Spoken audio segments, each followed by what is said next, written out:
Setelah menemukan bukti dari kematian ketua Kim, Seo Do-yoon langsung berlari dan juga bergegas untuk menemui Oh Wan-soo. Seo Do-yoon kemudian duduk mendekatinya. Oh Wan-soo mengatakan bahwa dia tidak nyaman dengan kehadirannya. Namun Seo Do-yoon mengungkapkan bahwa seseorang berusaha membunuh Oh Wan-soo dan dia akan melindunginya.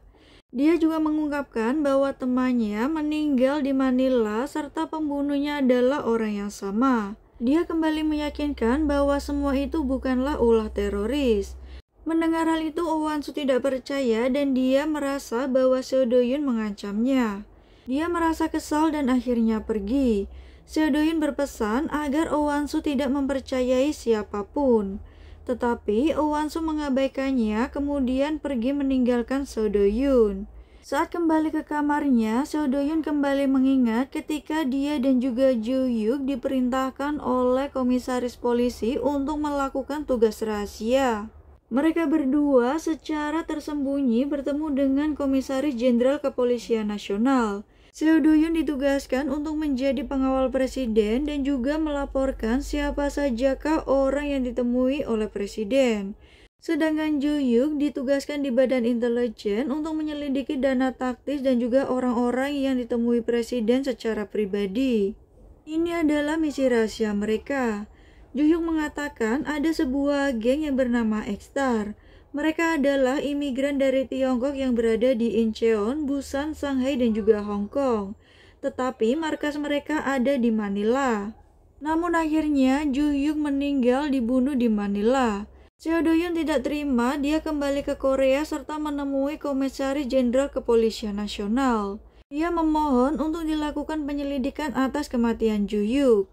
Namun kepolisian tidak menemukan petunjuk apapun tentang pembunuhnya. Akhirnya Seo Do-yoon meminta agar dia dikirim ke Manila. Tentu saja Ju-hyuk akan balas dendam atas kematian Shin Ju-hyuk yang sudah mendonorkan ginjalnya. Seo Do-yoon kembali melaksanakan tugasnya sebagai pengawal Direktur O. Seo Do-yoon sudah berjanji untuk melindunginya. Tetapi Direktur O nampaknya belum percaya dengan apa yang dikatakan Seo Do-yoon. Oh Hyun-soo, kakak Oh Wan-soo datang untuk menemuinya. Tiba-tiba Oh Wan-soo mengatakan bahwa dia ingin membuat Now Foundation menjadi organisasi internasional. Dia akan melakukan keuangannya secara transparan dan mengganti firma hukum akuntansinya. Hal itu membuat Oh Hyun-soo sangat terkejut, karena sebenarnya mereka melakukan pencucian uang untuk Hua In Group. Oh Hyun-soo juga mulai curiga bahwa bukan terorislah yang menyerangnya. Karena berhubungan dengan keuangan, Oh Wan-soo mulai berpikir mungkinkah itu Pak Park. Kemudian Oh Wan-soo pergi ke suatu tempat dengan dikawal oleh Seo Do-yoon. Ternyata dia mendatangi rumah Jang Tae-ra. Seo Do-yoon terus berjaga untuk keamanan dari Direktur O. Setelah masuk ke dalam rumah, Jang Tae-ra terlihat menunggu dengan rasa gelisah. Oh Wan-soo kemudian menyinggung tentang ayah dari Junhee. Ternyata Oh Wan-soo juga mengetahui bahwa Junhee adalah anak biologis dari suaminya. Jang Tae-ra bertanya setelah mengetahui semuanya kenapa Oh Wan-soo tidak menceraikan suaminya. Oh Wan-soo menegaskan bahwa dia tidak akan mempertaruhkan reputasinya dan juga pernikahannya untuk hal tersebut. Dia kemudian menyuruh Jang Tae-ra dan juga anaknya untuk pergi ke Swiss. Namun Jang Tae-ra menolaknya karena anaknya merupakan pewaris dari grup Hua In. Oh Wan-soo kembali menegaskan agar Jang Tae-ra tidak bermimpi untuk menggantikannya. Selama ini dia baik kepada Jang Tae-ra karena Junhee memiliki usia yang sama dengan Chan-hee. Saat Oh Wan-soo akan pergi, Jang Tae-ra mengatakan bahwa Oh Wan-soo hanya dimanfaatkan oleh grup Hua In. Pernikahannya untuk menutupi skandal yang dilakukan oleh Kim Yong-kook. Jang Tae-ra menceritakan bahwa Kim Yong-kook pernah berpacaran dengan selebritis namun dia meninggal karena overdosis narkoba. Saat itu Jang Tae-ra sedang mengandung anak Kim Yong-kook dan dia berada di Jepang. Kim Yong-kook akhirnya direstui untuk menikah dengan Oh Wan-soo karena saat itu citranya yang bagus. Nah, Jang Tae-ra kembali memohon apakah dia akan menceraikan suaminya. Dia pun pergi meninggalkan rumah Jang Tae-ra dengan penuh kesal. Mereka akhirnya kembali ke rumah. Ternyata apa yang dikatakan oleh ibu mertuanya benar bahwa dia pernah membunuh mantan kekasih Kim Yong-kook. Oh Wan-soo kemudian menemui ibu mertuanya. Pak Miran mengatakan bahwa dia akan membawa Junhee masuk ke keluarga Hwa In.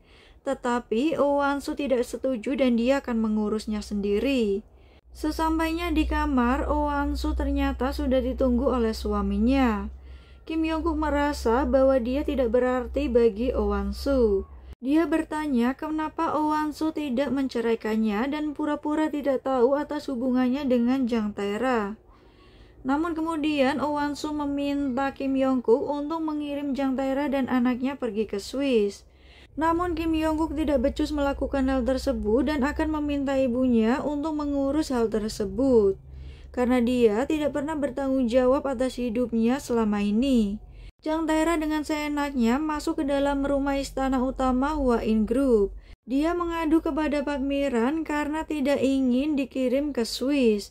Dan Pak Miran pun mengatakan akan mengurus hal tersebut. Melihat Jang Tae-ra yang menyuruhnya, Pak Miran kesal dan kemudian menyuruhnya segera pergi. Pak Miran kemudian menelpon Hang Sang-il untuk menyiapkan dokumen yang dia minta. Ternyata itu berkaitan dengan Junhee. Keesokan harinya akan diadakan foto keluarga untuk Hwa In Group. Ternyata ada Junhee dan juga Jang Tae-ra yang sudah hadir terlebih dahulu. Kemudian datanglah adik Kim Yong-kook beserta istrinya. Sang istri bertanya apakah dia adalah putra Jang Tae-ra. Ternyata Jang Tae-ra adalah mantan sekretaris dari Kim Yong-kook saat di New York. Melihat kehadiran Junhee, Oh Wan-soo terlihat sangat kesal, kemudian dia pun meninggalkan tempat tersebut. Jang Tae-ra pun terlihat tidak tahu malu. Sementara itu, Seo Do-yoon nampaknya sudah mengetahui bahwa terjadi perselingkuhan di antara mereka. Oh Wan-soo dengan marah menemui mertuanya. Ternyata Pak Miran memberikan dokumen DNA milik Junhee. Dia berencana menjadikan Junhee sebagai putra Oh Wan-soo setelah kematian dari Chan-hee. Karena mereka juga belum pernah merilis foto Chan-hee bersama keluarga Hwa In Group. Oh Wan-soo sangat marah dan juga tidak setuju. Pak Miran juga sudah mengganti nama keluarga Junhee sehingga memiliki nama keluarga ayahnya. Foto keluarga itu pun akhirnya dilakukan. Kini Junhee akan diperkenalkan sebagai anak dari Oh Wan-soo dan juga Kim Yong-kook. Selama ini tidak ada yang mengetahui bahwa Chan-hee sudah meninggal. Namun kini para reporter mendapatkan informasi tentang kecelakaan ski yang dialami oleh Chan-hee. Setibanya di rumah, pelayan Byeon mengatakan bahwa Junhee akan tinggal di kamar Chan-hee, serta barang-barang milik Chan-hee akan dikeluarkan dan akan diganti dengan barang-barang milik Junhee. Melihat hal tersebut, Oh Wan-soo sangat sedih dan juga marah.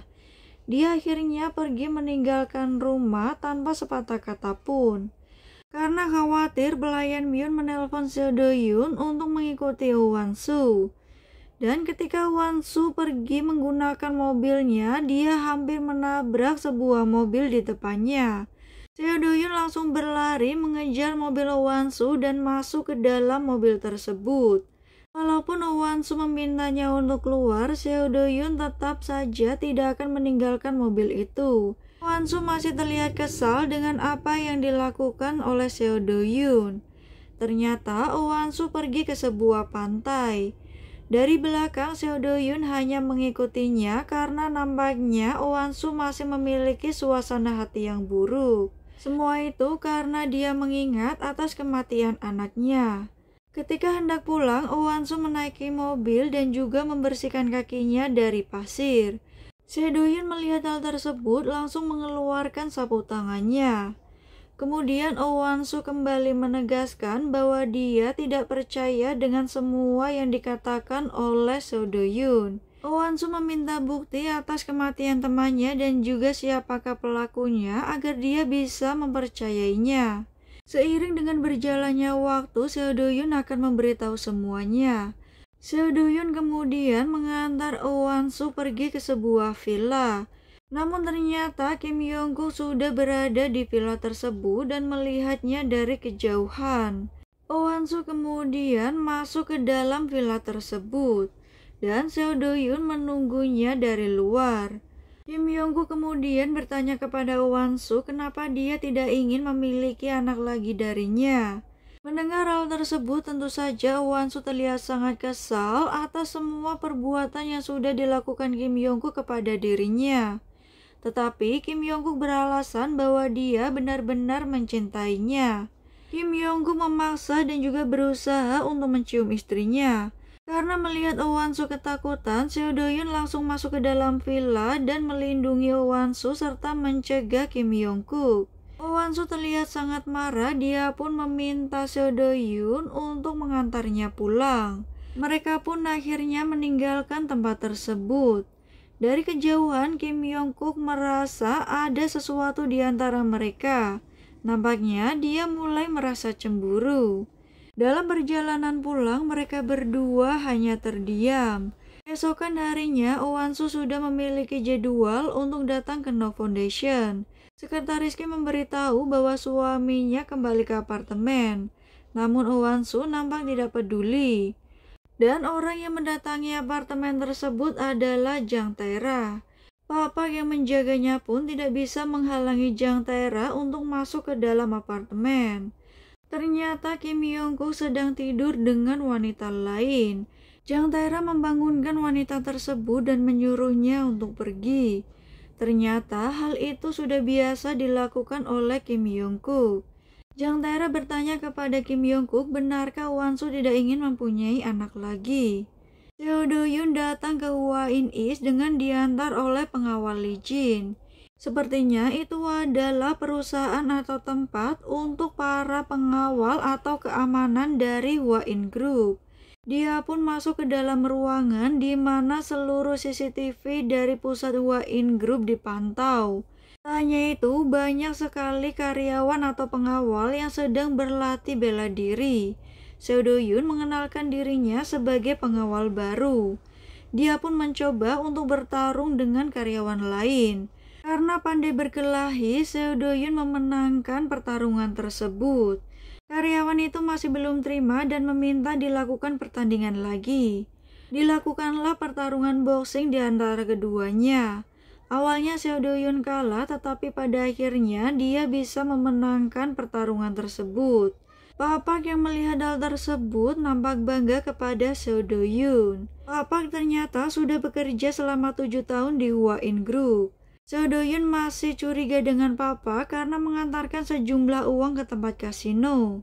Tiba-tiba Seo Do-yoon bertanya tentang penyebab kematian dari ketua Kim. Papa terlihat panik ketika mendengar Seo Do-yoon bertanya tentang hal tersebut. Seo Do-yoon meminta rekaman CCTV di ruangan Kim Yong-kook dari 1 minggu sebelumnya. Dia beralasan bahwa dialah yang bertanggung jawab atas semua keluarga grup Hua In. Dia pun mengecek CCTV tersebut dan tidak menemukan hal yang mencurigakan dari ruangan milik Kim Yong-kook. Dia kembali melihat rekaman CCTV saat ketua Kim meninggal. Ternyata dia tidak meninggal di rumah istana grup Hua In, tetapi di tempat lain. Dan saat itu ternyata di sana ada Pak Park dan juga Han Sang-il.